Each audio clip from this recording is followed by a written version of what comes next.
Okay, good evening, everybody. Hello, and welcome to another live call. I'm going to start with an apology. I'm going to keep this one short. I've been feeling pretty crappy last few days.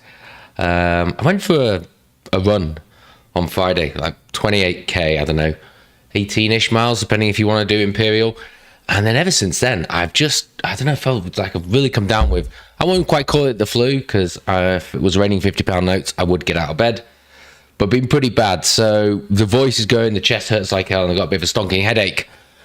And that's just because we've been staring at the crypto charts. And things haven't really done too much, in my opinion. Sort of over the weekend, yesterday and today. A little bit range bound today. Got a bit of another big news a week this week, so perhaps that's just waiting for the market to see what happens there, although as we'll talk about later, don't think there's any surprises of what's going to come out tomorrow. But it's just another case of what's going to happen. And to be honest with you, I feel like for the last, since January, I've kind of come on here on a weekly kind of thing. Altcoins are dead. Need to start de-risking ourselves. It's not really the place to be. And I kind of want to look past that today, because I think if the message hasn't sunk in by now to at least take some risk off the table with regards to altcoins, I don't think it will. So let's try and have a look. Excuse me, I've already started coughing. Are we going to actually see a time for Bitcoin to go green? Are we going to see some price movement in the positive direction? And what's it going to take to actually not only get that price movement, but to sustain the price movement? Bitcoin, traditional markets, altcoins, dare I say, as well. And where can we look at? So that's going to be the focus today. Obviously, I can't ignore what the charts look like at the moment. So we will go into some of the charting side of things as well. But yeah, we'll just see as that goes. If you've got any questions, please feel free to drop them in the chat. Just if someone could put something in the chat to make sure that I've at least got my microphone on. Not to ask that in a while, but I better just do it just in case. And whilst we're doing that, I will dive straight in. So, price action at the moment. Larger time frame, 3-day time scale, like we always do. There we go. Sorry, there's one of these random screens just popped up, but I got rid of it. So Bitcoin, as I say, the 3-day time frame, it's just kind of ranging out. Don't get me wrong. There's some alarm here. The similarity can't be ignored. Move down, 2 green candles, red. Another move down, 2 green candles, red. A couple of days' time, we're going to see another move down. Who knows? But in the grand scheme of it, you put it onto the daily. Last 10 days, we basically just sat from 78 to 85. And we've kind of done one day up, one day down, one day up, one day down. So nothing really too much has broken since then. And I stand by what we've been talking about last couple of times. When we get below that 80,000, it's bought up. It is bought up. It's nothing to panic about at the moment, because there is demand when we get below those levels. And going back to that conversation about fair value, that fair value to me still sits somewhere in that 70,000 level. And so, yeah, we may keep on attacking that until we get there. We'll go into levels later on, but they haven't changed from last week. But from the top side of that, we can't seem to break that 85k. And it would, that's the level that I'm looking at. And I'm going to explain as to why that's the level a little bit later on. But you can kind of see, even where the cursor's resting at the moment, 84.5, that's kind of the tops of the bars. Even if you go back to end of February, we've got some support there. And that kind of feels like prior to this drop back down over the last couple of weeks, that was the base that we were forming. So obviously it's going to form resistance now. That's one hurdle to get over. There are some obstacles that are keeping us underneath that, which we'll go through later on. But realistically, we want to get above 90,000. We can start to actually say, are we starting to reverse this trend? Are we starting to form some higher highs, higher lows, and actually moving out? Anyway, we'll get onto that one a little bit later on. Bitcoin dominance, so 62 to 61.5, kind of where we're expecting it to be. What is interesting is there's a trend line. You can't ignore there is a trend line there. So there's something there. Now, you could also argue that there's a trend line there. And so that is a very tight compression now. The bars are also getting smaller within that. We're at the apex already, awaiting an explosion, we'd normally say that as a probably, it's a rising compression and an explosion going down. I think we just have to wait and see how that one's going to call. I think the market's going to dictate it. My honest opinion, though, is that Bitcoin's going to move before altcoins do. But as all good things, whatever I seem to say here, the opposite is done. So maybe I've given our altcoin portfolios a little bit of a boost there. Realize you probably can't see what I've drawn, but that's where that one looks. Crypto, total market cap, similar to Bitcoin. Nothing really to say about there. And then we go on to BitTensor, and we're going to talk about BitTensor a little bit later on. But this looks different than Bitcoin to me. That steep, aggressive sell-off that we've had over the last sort of, I don't know, 3 or 4 weeks, we haven't really seen any major bounce from that. We've kind of seen some sort of stabilization where we are right now. Excuse me. This white line is what I drew last week or 2 weeks ago. And you can see actually the price is just really struggling to get above that one right now. So I think there's certainly some alarm bells, and it's not just BitTensor. There's a lot of altcoins that unfortunately are not looking in a strong position. We just click onto Ethereum, we click onto NEAR, we'll click onto Link. I mean, look, Link's a little bit better, but even Ondo, Dot had some good news today. Casper's done all right last few days, to be fair to it. And we'll go into more detail. Solana, one of the ones that was ultimately leading the market, continuing to fall away. So it isn't just a towel thing, this, but we aren't seeing just sort of, I don't know, at least areas, shoulders, cliff edges, whatever you want to call them, where it's taking a breather. This has just continued to fall, and now we're just sort of there. And the worry is that if this is where it's taking its breather and we don't get some sort of level, then unfortunately there's another move back down there to be had. We'll see where that one goes a little bit later on, as I say. Apologies. Right. So there's not too much news that's really caught my eye, mainly because I've been in bed. But last week, we've talked about it for 2 weeks, but last week that whole, wait a second, the Dixie has been falling hard, the dollar's been falling hard. Usually Bitcoin price rallies, or not just Bitcoin, risk on assets rally from that. So why hasn't that necessarily happened this time? The article goes on to talk about many of the things that we've spoken about, being tariffs, uncertainty in the markets, Doge, Ukraine, just President Trump in general, that kind of sort of thing, just sort of really kind of just causing investors to seek risk off assets. Certainly gold's made an all-time high today again. And then it goes on to talk about the carry trade, yields, all of that kind of stuff, which we've addressed. But I read this article thinking, okay, yeah, great, that's it there. But there's something down here that kind of caught my eye. And again, wanting to try and make a little bit of a positive turn into everything that we do at the moment, or talk about at the moment. And it's this tweet here from Julian Bitzel, and talking about sort of, sharp moves from the Dixie, and then how that has a knock-on effect after that. And so it goes on to say that a move in the Dixie this week's been absolutely massive. It has over the last couple of weeks. We know that. Can decline. Has only happened 3 times in the last 12 years. What's that important? I was talking about the life of Bitcoin. And so what it meant for Bitcoin going forward is pretty eye-opening. So back in August 2015, when there was a -4 standard deviation event, which, by the way, is what has happened at the moment, Bitcoin went on to do an 87x before the cycle peak. March 22, COVID event. We had another standard deviation, another black swan event, if you will. Excuse me. And Bitcoin went to do a 10x before it peaked in November 2021. And then in November 2022, which was, for us at least, FTX. I can't even remember what was going on in the rest of the world, but it signaled another trigger. And what started to happen there was the start of this bull run. And we're already up 5 times the value BTC since then.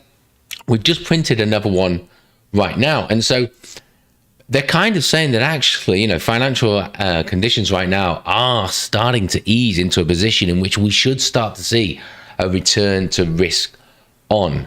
Now, there's no timescale in this, and a lot of the things I'm going to talk about doesn't necessarily have a timescale. I'm not saying that we're going to see green and we're going to see new all-time highs tomorrow or on the 15th of April at 3:15 or whatever. But what we are going to, what some of the data I'm going to hopefully try and present is that actually we're in a pretty good position to at least start to consider that actually we should see some sort of either relief rally before another failed or an actual full-on recovery. And unfortunately, we can't tell the difference between there. But we'll go on to have a look at that a little bit later on. Just trying to make sure there's nothing here. So that's all about the towers, which we saw. Okay, I'm going to cover some of these other ones in a moment. So we'll come back to that. But you kind of have to say that, and again, last week we talked about Bitcoin. I know it's had its downturn and we are down 30% from the all-time high, but compared to other asset classes, Bitcoin is actually at the top of the asset classes. It's actually even ahead of gold, which there's a bit of nuance towards that, but it is technically still currently ahead of gold compared to where it was post-election peaks. So Bitcoin is still up 19% from the Trump pump. So from prior to the Trump pump, which Trump pump after the election win. Volatility index, gold, and then lists all the other ones you see there. But the point I'm trying to make is throughout everything, the NASDAQ falling away, the dollar falling away, obviously gold has been climbing. What we have actually seen is that, Bitcoin's hurt. Bitcoin's been falling. People are taking risk out of cryptocurrency and out of Bitcoin. But it's still actually managed to hold itself above. It has not returned to the Trump pump time. And I'm trying to find where the Bitcoin chart is. Here we go. So look, this is it. Tuesday the 5th of November, Bitcoin was 67,000. As we currently stand at the moment, we're 82,000. So most other assets in that time period, and I went through this last week, but look, we've got NASDAQ. This is the S&P. That was 5712. We're now at 5618. We're down as low as 5540. So it's fully retraced that. The NASDAQ itself, again, just under 20,000. We're now at 19.5. So a lot of those have actually already fallen down and through. So we should take some comfort, and it's only a little bit of comfort, that actually Bitcoin has at least been able to, hold its head relatively high during these times. Now, altcoin's completely different kettle of fish, and some of those are down 80, 90%, 95% from where we have seen them previously. So it's not all clean sailing. I completely get that. And one of the things that kind of excited the markets a couple of days ago, or scared the markets, was there was a whale, and it was reported in Discord. And apologies, I've not been in Discord too much, but as I say, I've kind of been on my back trying to recover a little bit. Some whale was using Hyperliquid, I think it is, the decentralized exchange, and he posted it says 516 million 40x Bitcoin short a few days ago. Obviously, he put, I don't know how much he put, must have been about 13 million or whatever forward from in that to 40x it, I suppose. But he's closed it. But at the time, everyone was like, what does this genius know? Because he's done it in the past. He's been successful. He's shorting the market. He's either a whale with, incredible track record. He's an insider, or he's just incredibly lucky. But the market did get a bit spooked as this was, and I saw people tweeting day by day or hour by hour, if he was taking profit or adding to his positions or whatever it may be. And so there was some sort of relief when he closed his short, and people thinking, oh, thank goodness, this guy who seems to know it all has decided actually the market conditions, I'll just bank just the 10 million profit in 8 days and we'll move on. But the reason I bring this article up is actually, people have heard me talk about Zach XBT before. He's a crypto sleuth, helps a lot of people with tracking down on-chain data to find stolen crypto, etc.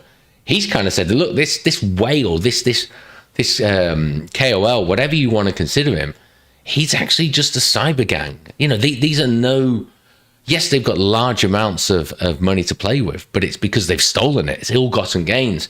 They're not knowledgeable in the thing, might not even know how to trade. They don't really necessarily care.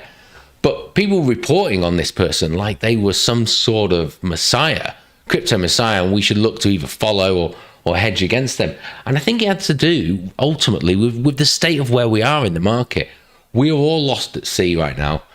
A lot of us looking at our altcoin portfolios or just portfolios in general, kind of sort of struggling to understand why we haven't got to where we got to. And so we're kind of clinging on to things that, I think if it was a bull market time, we wouldn't care two hoots about. But the fact that we need something to try and anchor ourselves or bring ourselves back, it's that. And this is just a timely reminder that, one, we don't know if data is even correct. And I didn't bother looking into to see if Zach has proven that this is a cyber criminal gang or not. But, that's not the point there. Or two, we don't need to be looking at every single thing that's going on in the market right now. Just understand where you feel comfortable with, make a decision with what it is that you're going to do based on that, and then just ride out, do it however you need to go. Hey there, Cliff, you haven't missed too much, just me with a bit of a weak voice. And so yeah, that kind of, I don't know, fear, I suppose, that we are in the market, and it is fear. I mean, that's it. You look at the fear and greed index, we are still in fear. We are climbing out the heady heights of 34 at the moment, which is a relief, for us. Let's face it. The last few weeks, going back to sort of end of February, we were down at 10.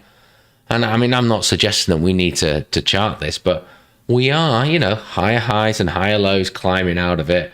Want to kind of see ourselves get around about 50 now to keep that going.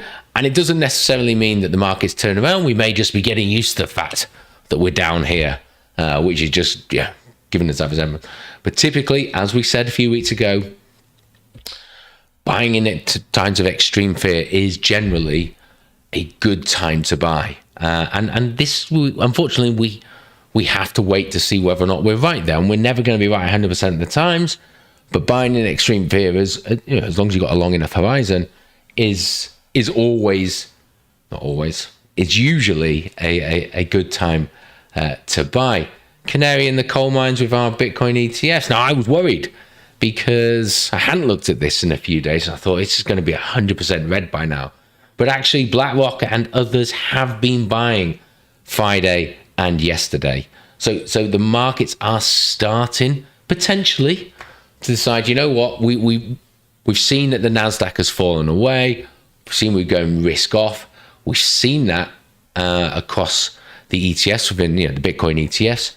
Maybe not a mass exodus, but we have seen over the last 3 or 4 weeks just a steady outflow of Bitcoin. Now 2 days worth of data is not enough to say that we've turned the tide. I completely accept that, but we're at least starting to see back-to-back black days, and we'll have a look at how today's data turns out. It looks, when we're looking at BlackRock 6 hours ago, looks like they bought 200 BTC today. We'll just wait to see until the figures are all tidied up and the wallets are rebalanced as to where that actually sits. But I don't know, potentially another $20 million worth of purchases today from BlackRock. Not sure how it's going to be for the rest of the board. But if we can start to see a consistent net inflows again, just providing that comfort that actually the smart money is starting to slowly dip their toes back into the water, and then maybe actually we can start to see how far this can turn around. Just having a look at price action across the last week or so. 12-hour candles here, Bitcoin, yellow boxes, liquidation areas, and then we've got fib charts, so fib extensions on there as well. And the last 2 weeks we've been battling this 1272 level, which is roughly, let's just call it 82,000. It's a little bit over. And a few hours ago, we lost it. But actually, not a massive price movement on an Avenger day, thank goodness. But we have kind of recovered that at the moment. And for the last few weeks, it has worked as a fairly good floor for us. We lose that, and this is where I think, we may end up having to come down here. And there's order books, there's liquidity levels, there's fib levels, previous all-time highs, loads of different things that suggest that that's where we may go. Not to mention, we do have vector candles down here on the lower time frames from that spike down that could cause people to go to, I don't know what that is. It's going to be about 76,000. But yeah, something to certainly consider. But what we have started to see is at 85,000, we are starting to see, and this is fairly recent, a band of liquidity starting to build up there. So people are going short. People are actually anticipating the price might fall further. And, you know, people fairly late to the game starting to go big, the price may start to fall further. That sounds like retail. That sounds like retail of thinking, oh, you know what? Yeah, we've gone through the pain of losing from 108,000 down to 80,000. Now's the time for me to place that short. I'm going to do it because 70K is on the cards. At least I can recover some of my losses. And what do we normally know about that? So whatever the retailer doing, it's usually the wrong thing, or it's usually a little too late. And so the fact that actually we're starting to get that level just above where price action is at the moment kind of says to me that seems to be a bit of an easy target for the market makers.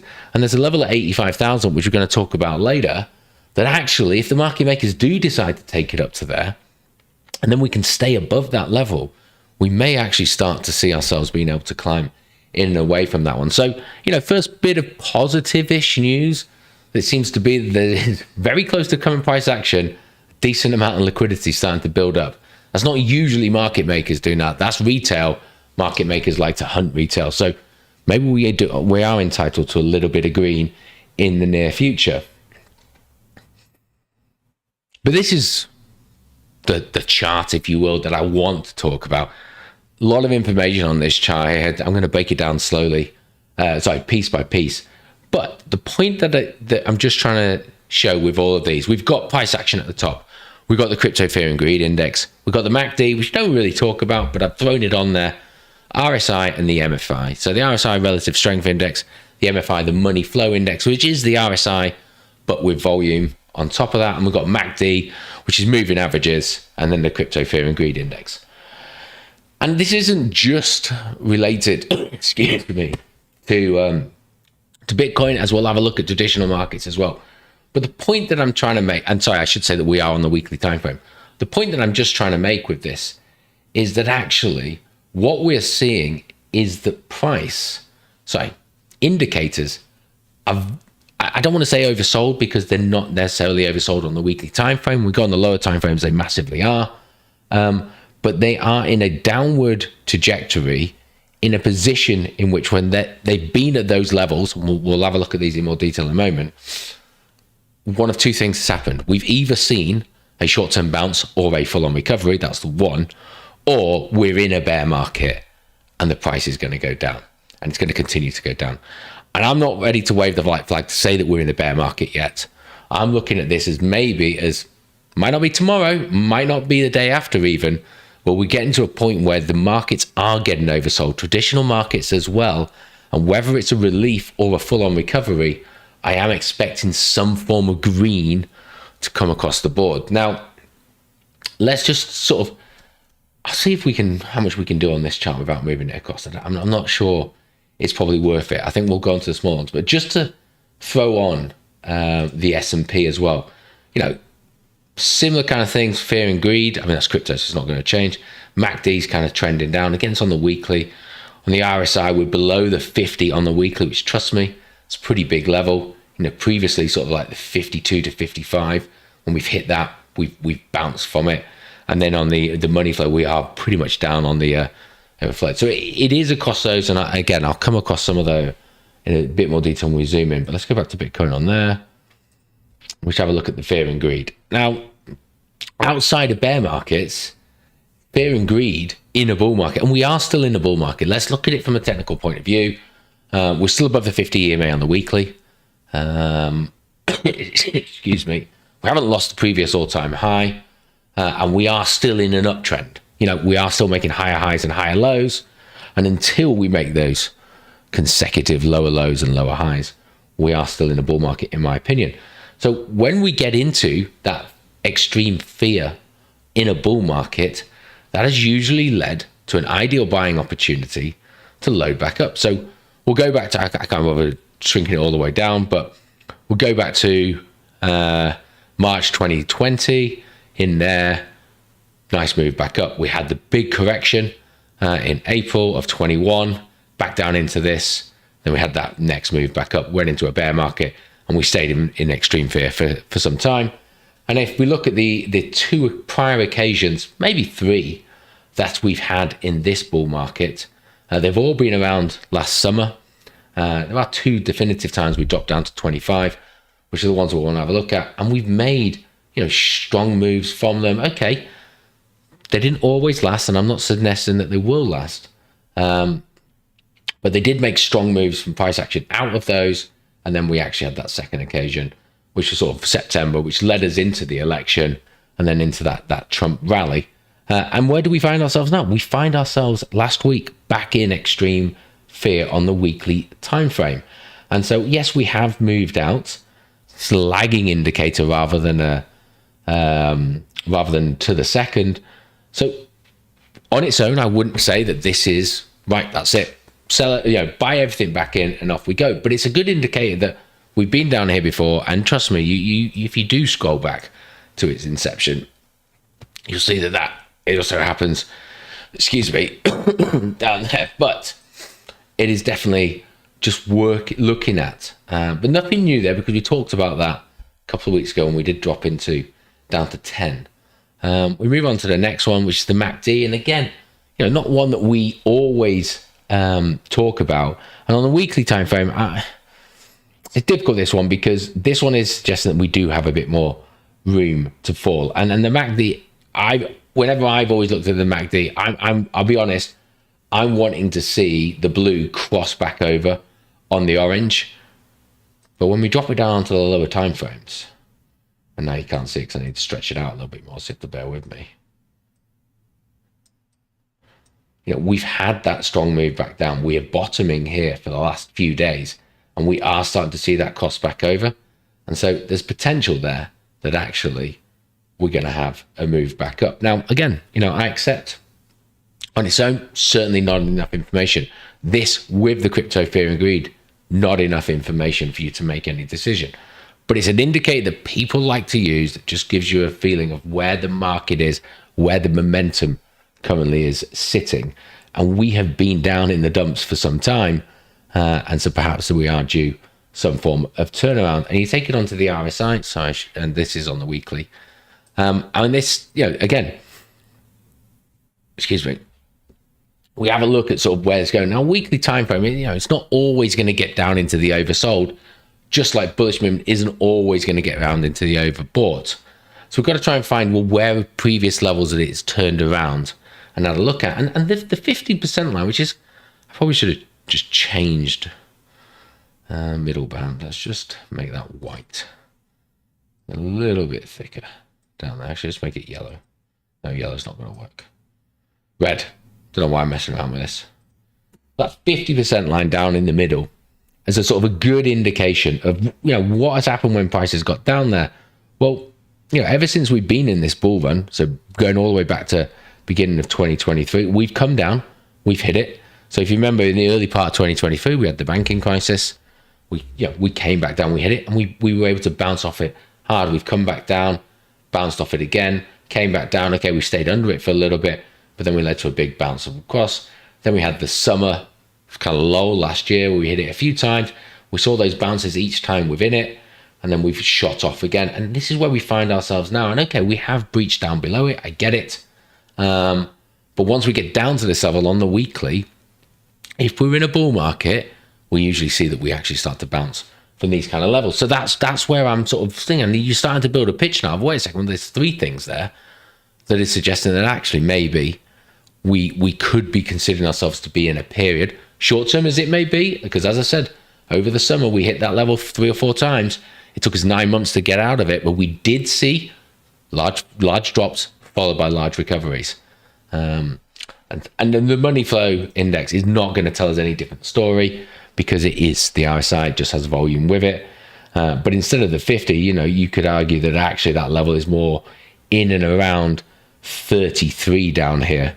We've had, hit down there, bounce across, hit down here, bounce across, again down in July 24, bounce across. It didn't happen as many times.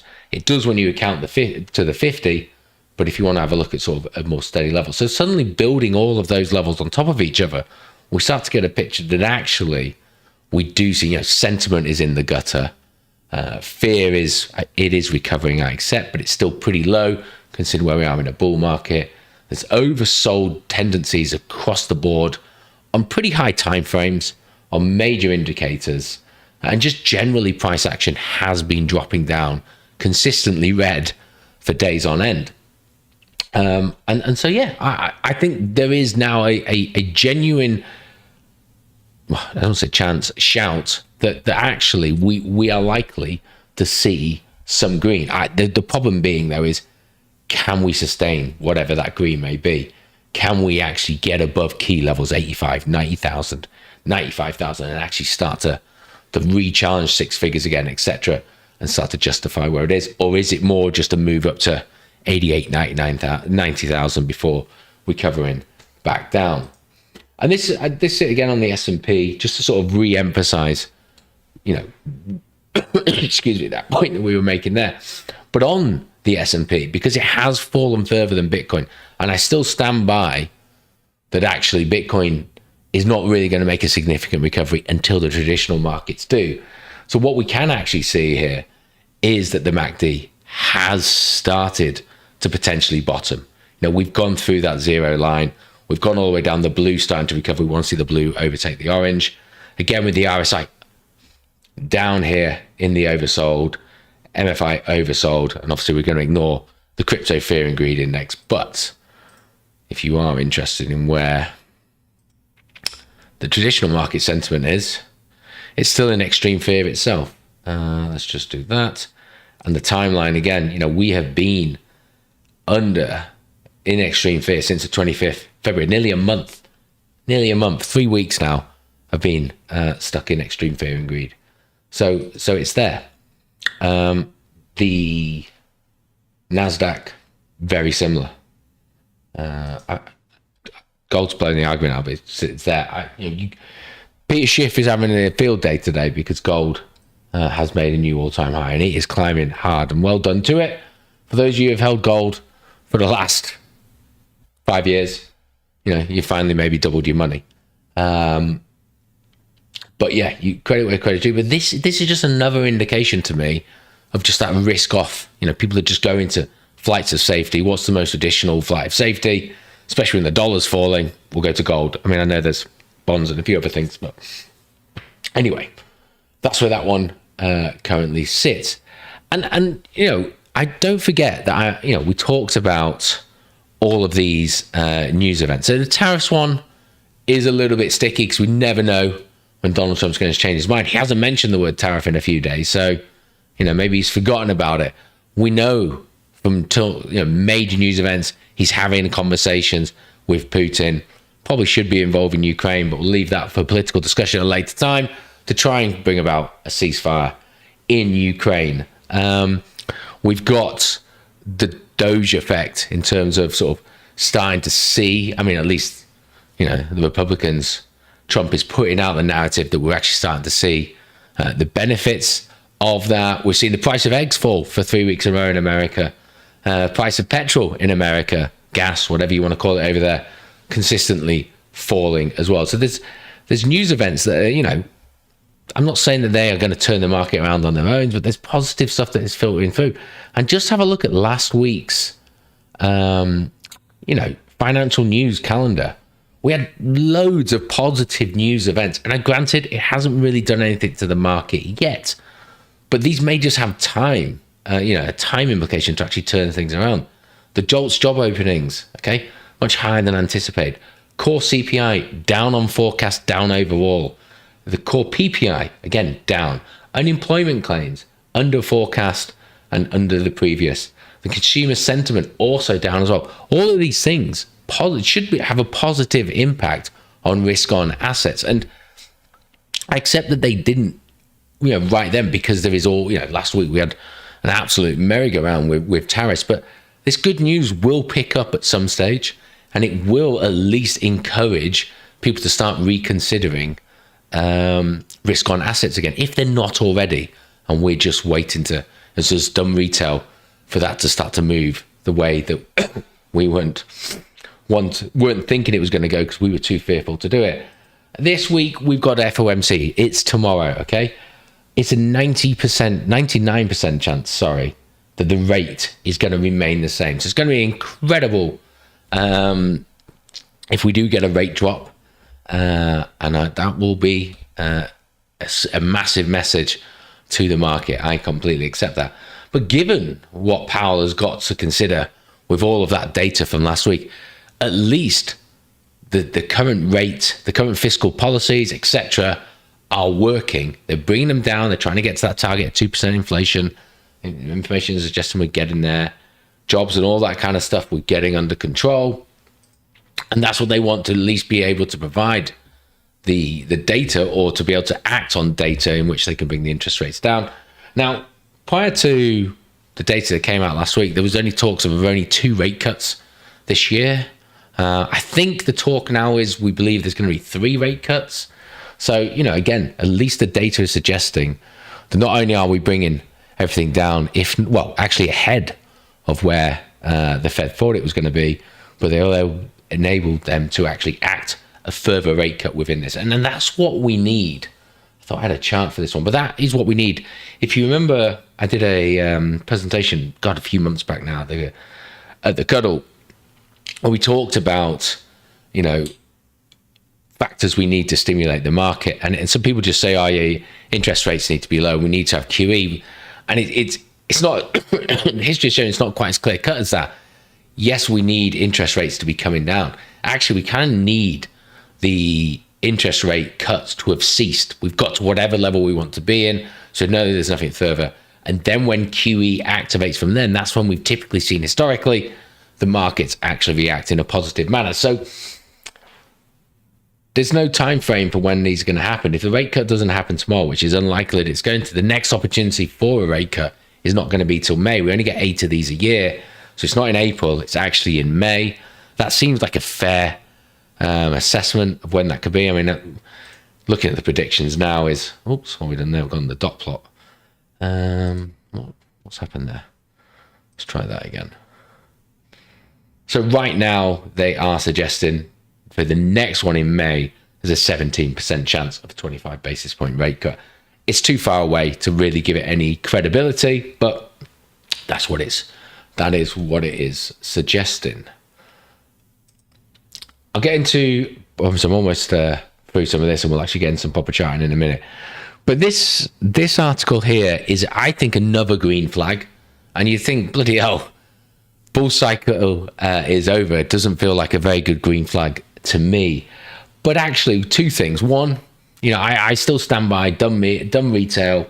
We are, just fed shit and kept in the dark. Just classic mushrooms. And, the uninformed majority, more often than not, lose out to the informed minority. All of that kind of stuff. And so I look at you look at that title there and you think, wow, okay, the CEO of Crypto Quant, which is on-chain data, warning that the bull cycle is over. You actually read the article, and I don't see where he shows some on-chain data to suggest it. All he says at the moment here, and it's a post, is that the cycle's over and he's expecting 6 to 12 months of bearish or sideways price action. Okay. On-chain metrics indicate a bear market. Doesn't actually suggest where. And with fresh liquidity drying up, new whales are selling Bitcoin at a lower price. That's the only indication that we've got. But actually, then you go on to read the rest of the article, and it's where you kind of realize it's just noise. It really is, because actually more words are spent on bullish sentiment than are on the bearish title that we were given at the beginning. And so we've got other analysts aren't bearish. SwiftX lead analyst Pav Hundal told Coins there's no reason to panic, explained that the investors are spooked, but while investors are spooked by Trump's tariffs, all the numbers show a global economy is moving in the right direction. Money will move to risk on assets when the market is ready to take on risk. I mean, okay, thanks for that, groundbreaking statement there. But then, talking about M2 supply, which people are trying to debunk M2 supply, and I think if you look at it at too narrow a field, they aren't 100% correlated. You've got to take that into account. But generally, if global M2, US M2, whatever, if money supply is increasing, risk on is back on. That's the key. Whether it happens immediately, which I don't think it ever does, it seems to be a lag. That is the case. And we are seeing the that, US money supply growth hits 30-month high. Reason this was taken from that article. I didn't just go hunting it out. It's one of these links here. But it's interesting here that it talks about the lag. Okay, it's using Gronk, and depending on whether or not you believe in Gronk, I'll leave it down to you. But they've sort of said, specific analysis has highlighted optimal lag periods. The lag of around 57 days has been associated with a correlation coefficient of approximately 0.82, so pretty decent. Suggests a strong link between M2 rate of change and the Bitcoin price movements. Some are suggesting it's as much as 70 days. The key, though, is as it says down this last paragraph, the rate of change in M2 rather than the value is what appears to be the key driver. So we're looking for sharp increases in M2, similar to post-COVID stimulus periods, have historically preceded Bitcoin bull runs. Okay, so we click the next link within there, and we can kind of have a look. So, we're up 2.5%, 3% global M2 since the start of the year. That is a sharp increase. But what we're seeing is Bitcoin hasn't really done it. So he's trying to emphasize here that, look, the downturn that we had from September to the new year is where we experienced a downturn down here. And that, yes, global M2 has been climbing for the last 3 months. And so we're just slightly behind that. So that 2 to 3 month kind of period. And then we're on the precipice somewhere of that starting to climb through and looking for a new all-time high. If this time scales to go with, more than likely actually going to be in Q2, not Q1 of this year. So, you take that information in, it's no exact date of where we're going to be, but the evidence does seem to suggest that, barring us entering a genuine bear market, and that's a totally different conversation to be had. Most of the metrics we've talked about then are out of the water because we look at the different things. But barring us entering a bearish market, we've just got to bear in mind that this is a difficult period that we have to sustain. You've got to also accept within that, I'm not talking about altcoins here. I'm just talking about Bitcoin's relationship with all of this, not altcoins. A different kettle of fish. I've harked on about that for weeks. But Bitcoin is where I'm looking from that. So this is where I'm seeing that time for green. That time for green, I'm not saying it's today. I've said that about 4 times now, but it feels like it is about to be around the corner. So now's not really, we've already been through the pain, the 30% drop. We're going to have a look at it in a moment. Now is the time to actually start thinking about, okay, when's the movement going to be moving through there? And the data seems to suggest that actually that could be closer than we think. I don't know why I've got an S&P chart up here. Let's just leave that one, and then let's get into this. So that's kind of commonly where we're sitting. Just have a quick drink. And then we'll do some charting, and then I think we'll wrap it up because, trust me, my voice is really feeling like it's packing up. Okay, Bitcoin daily time frame. We'll start from there and we'll head back down. And to be honest with you, actually, I'm going to take the weekly. I'm going to go weekly first. Why have I gone weekly? Are we still in a bull market? That's the question. Now we've got some EMAs on there. We've got everything else. Actually, yes, we are. Okay, the trend is still upwards. We have held the 50 EMA currently. Matter of fact, last week we came down and kissed off it. We recovered it quite well. This week, 5 days to go. Who knows what's going to happen? But we, as we speak right now, are above the 50 EMA on the weekly time frame. A key indicator that we are still in a bull run. Now, some of the other EMAs on the weekly are starting to bend back down. So I'm not expecting a mad rush out of this. We sadly may end up having sideways direction from this for a few more weeks. That's what happened back in July and August of last year. But as long as we can hold on the weekly and a close above, that's 77, 76,000, then for now we're good.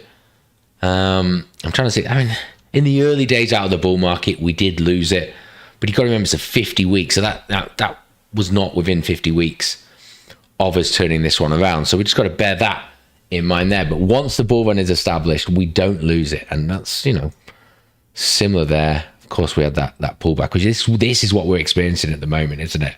Well, not exactly, but I'm suggesting, sharp drop from an all-time high, now hanging in and around the 50 EMA. And I accept we did lose it, but that very next week we recovered it. So had we have stayed below it, like here, we would have had that conversation. That went through last week. So we go on to the weekly, onto the daily now. And then, it doesn't at face value look great with where we see price action. Why do I say that? It's the 200 EMA here. We are below the 200 EMA. We haven't been able to break above that 200 EMA. We're battling, we're fighting in and around the 10. And, one day we'll rally up to it, the next day we'll lose it, we'll rally back up to it again. But it's this 200. This is what we need to get through. And that's that 85,000 level that I was talking about there. There's other battlefields if and when we do, 90K. It's where the 50 EMA is. We're below both of those. Again, we've experienced that in bull runs. We did that last summer. It's not a problem on the daily, but we just got to bear in mind that that is a big hurdle for us to have to overcome. And it may well be that actually we need to have another strong move back down here to then find ourselves to have that bounce up. And if that happens to be a double bottom, W formation, whatever it is that you want to call it, then hey, fair enough. The level down here, again, I'm not ignoring. There's a big level of trap liquidity in that vector candle there. I didn't get the order book up, but I can assure you there are orders all the way down to 72,000, 71,000. So there is definitely a case to be said that we could get down into that. But as long as we get down and recover it, and again, every time we've lost, let's just look, every time we've lost that 80K, we've not spent a day under 80,000. We've been down there 3 times and we've bounced strongly from it. So, there is demand there at the moment. It's not capitulation when we get under there. People are wanting to buy. And so, read into that what you will, but that's not what you experience in a bear market. When levels lost, how far am I scrolling back here? It just keeps on losing. So the strong bounces give me some reassurance right now that we've got a form of recovery on the cards. I accept the 20 and the 200 may end up crossing each other, but we messed around with that a little bit down here as well before we found some sort of recovery. We go down, let me get rid of this line and go down to some even lower time frames, 4 hour. And you can see what I mean about we're just sort of ranging out sideways now. The battleground is, the 50 EMA is pretty much flat, and the 50, the 10 and the 20 are just intertwining with each other because we just have been that flat for that long. And that's fine. I appreciate it's a bit difficult as having to accept the fact that we are now down at 82,000. That's why I wanted to just show you on the daily. We go from all-time high. To the bottom, that's the 30% that everyone talks about. So we have had a 30% drop. Currently at the moment, it's 25%. But just bear in mind as well, from this all-time high to that bottom, so from the all-time high in March to the bottom on beginning of August was a 33% drop. So, yes, that was bad. Yes, people thought it was over. And yet now it's a laughable price that everyone wished they bought at, okay? So just keep on bearing those in mind. I know I give altcoins a bit of a hard time, but in general, with where we've seen Bitcoin's price, perfectly normal to what we've seen in this cycle, never mind of the previous cycles with where we go. Let's get rid of that now. We can go back onto the 4 hour. It's not really too much for me to say there. In terms of levels, the 85 and then that 88 to 90. Excuse me. When I talk about can we sustain it, can we get that move up? We get a green candle from 82,000 to 89, 90,000. That's a nice 10% green candle. But whether or not the 200 and the 800 EMA ultimately knock us back down, I don't know.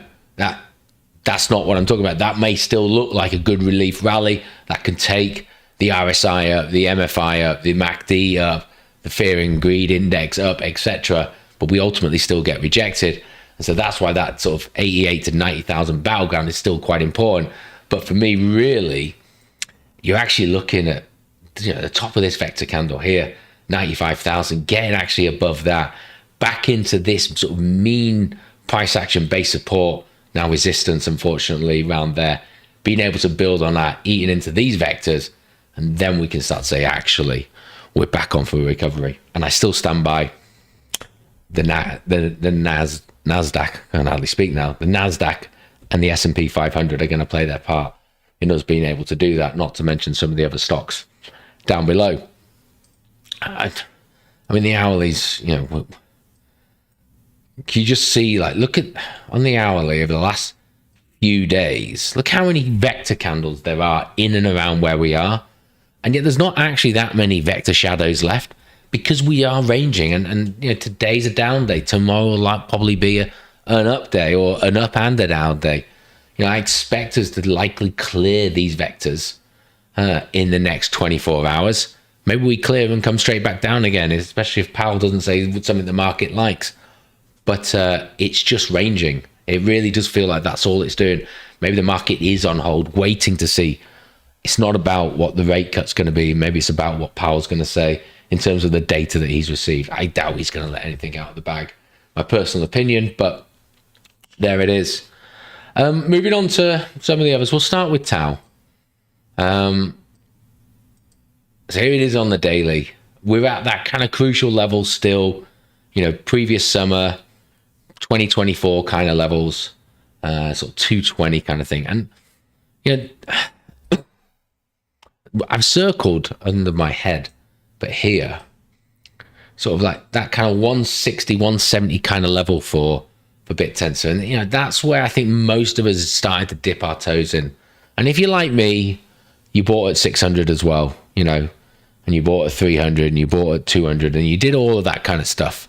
But we're getting pretty close to, unfortunately, having round tripped our entire experience within BitTensor.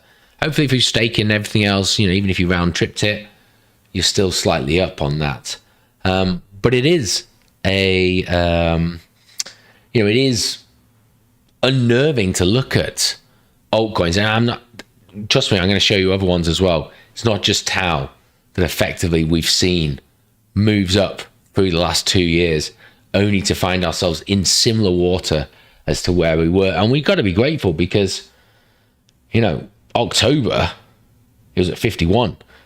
You know, Tau's actually not done too bad compared to others in terms of round tripping. When we start having a look at, especially Ethereum, you know, when you're looking at the end of October 2023, Ethereum's price now is where that is. So BitTensor had a good move there, was able to sustain it at that high level. But moving into where price currently sits at the moment, I think BitTensor's due some sort of pump. Why do I say that? That solely at the moment is just off where we are with the EMAs. That strong fall down that we've had, that unlike Bitcoin, which has seen, you know, relief rallies to the 20 and the 50 EMA, this has just been the 10 the whole way down. We're 20 odd days into BitTensor even retesting the 20 EMA. The last time we did that was the summer last year, where we did do that fall from 700 down to 160 or whatever it was. And then we saw that big bounce. And I just have an inkling that BitTensor will see a recovery. I'd like to think it actually breaks through the 20 EMA and we actually see a retest of the 50 EMA. It's been a long while again since we've really hit the 50 EMA, and it's been a very trusty magnet, if you will, for price action over the last 4 months. So, you know, my view is, okay, it might be down at 300 by the time we have that, but we are starting to bunch here. I feel that there's, you know, again, completely oversold. We'll probably have that move on the way back up. In terms of sort of, I've not drawn one on this. I don't know what it's going to be. I mean, the 382 is kind of there. Maybe you spike through it a little bit like we had on this one and we get to that, or we just drawn that wrong and we should really do it from here. Again, it's the 618, still spiking through it. So that sort of 350 level, maybe the top end side of that, only a rejection there might be an idea for an opportunity to maybe see about some sort of further sidestepping or just exiting positions, de-risking yourselves from within there. The 4 hour, I mean, beautifully just playing the 50 EMA here. We've had that oscillation below. So, again, I expect to see some sort of recovery back into that one there. At 210 level, since it was hit, not really had another test of it in the last sort of like 10 days or so. We've just been ranging from, it's been 270 to 240, 230 maybe, for the last 10 days. I feel like there's going to be some sort of move, and these EMAs here are kind of tying in with where that one would likely take us. In terms of Ethereum, just going back onto the daily, this one is just, you just look at price action. When we went down to 1750, we're currently 1900. And like I say, we're going back into 2023 price action to see where that is. And so for the second largest altcoin out there, massively underperforming in terms of what it can do. I put a bit of a tongue-in-cheek image in Discord earlier about Standard Charter, de-risking the 10K prediction down to 4K for 2025. They don't know any better than anyone does. So how they can think that, just them saying, oh, it's 4K now, guys, that's it. But if it is, that is the Ethereum in this bull run not reclaiming its all-time high. Now, we've talked about holding on to legacy tokens previously, and I've learned my lesson this time around with Polkadot, trust me. But yeah, for Ethereum not to reclaim its all-time high during this bull run is just amazing. It might still happen, so I'm not unrolling it. But this is just for me. I appreciate there are outliers and there are altcoins that have done well. I'm not saying it, but this was the go-to one for everyone to sort of be the canary in the coal mine for alt season, and it has fallen hard, but it's not even been able to climb hard when times were good. So really underwhelming token there, and in terms of much like with BitTensor and Bitcoin, we have just seen strong selling recently. This has had some Bitcoin-esque kind of like shells within it on its way down. But again, kind of stalling out here. People could call that a bear flag. I accept it absolutely could be. Overall sentiment and other indicators suggesting that we are very oversold. So even if we do drop back down, I'm sure it's going to be bought up very quickly, even if it just takes us back to these levels. But I wouldn't be surprised to see a quick move like this one, green vector up and then immediately taken back down the next day. Something like that, just to sort of like flush it all out. And try and bring back a little bit of hope, enticing some sort of buying in there. Near falling again. Okay, I drew a fib on this one previously, but it's hit the fib, it's come back down, stuck within that. Had a bit more shelf life than some of the other ones, so not sure with there. Link, similar, I don't know what that was. Let me just get rid of that. This is under the 800 EMA at the moment for Link, so not a great position for it to be in. Casper, I think it's from last week. And what has it done since then? It came up to a 0.5. Okay, so we drew this maybe last week or week before. It's hit the 0.5. It's now resting on the 382. So, strong bounce from there. Maybe this is a precursor to what other ones are likely to go and do.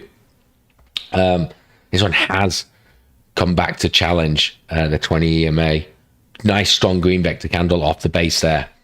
And moving back through. So, okay. And now it's just having that battleground between 7.5 and $8 cents even, sorry. Solana, again, look at this, just falling away. So we tried to chart this one previously. Maybe a double bottom and with neckline here of 136. So I've had that. I favor, if I want a double bottom, I want the right hand side to be slightly higher, and with the M's, this one to be slightly lower. So if this can find some sort of support, even at that 120 level, start to kick off with the neckline there, then maybe it's got some room to go.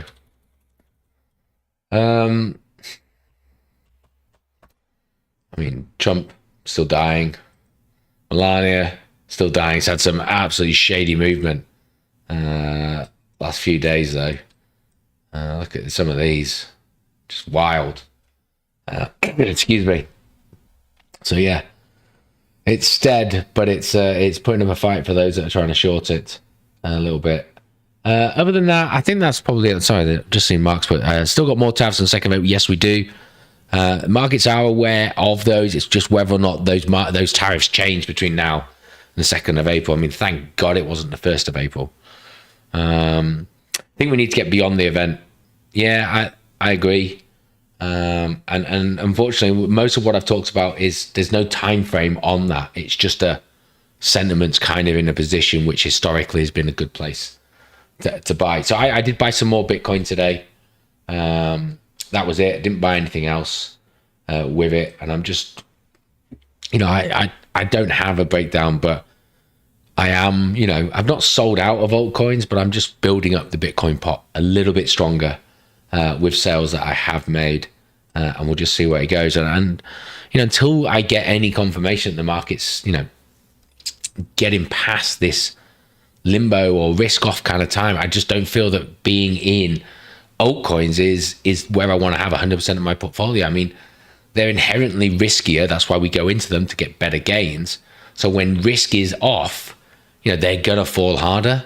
When risk comes back on, that's fine. The degens come back and we'll play, and I'll look to rebalance. But yeah, that's where I sit with it. I'm really struggling. I think I'm gonna knock it on the head there. I'm not sure if that was any more positive than previous. I